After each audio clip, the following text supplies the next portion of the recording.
આજે આપણે અડદની દાળ બનાવીશું। એમાં મેં મરચું લીધું છે, મીઠું છે, હળદર છે, ધાણા જીરું છે, મીઠા લીમડાના પાના છે। હવે અડદની દાળ છે મેં બાફીને રાખી છે।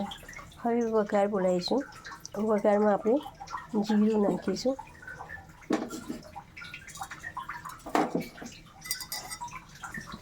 આ મસાલો છે આપણે પાણી નાખીને મિક્સ કરીશું।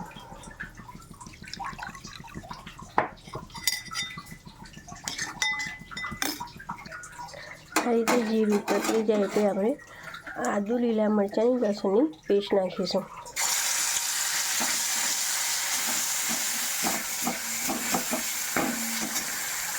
આ થઈ જાય એટલે આપણે મસાલો મિક્સ કરી નાખી છે એ નાખી દઈશું।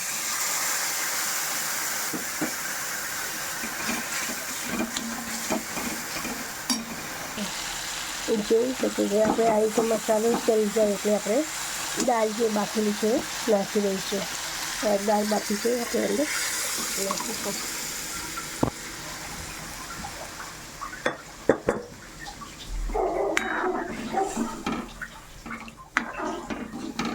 5 મિનિટ એને ઉકળવા દઈશું। દેખી શકીએ આપણી અડદની દાળ તૈયાર થઈ ગઈ છે।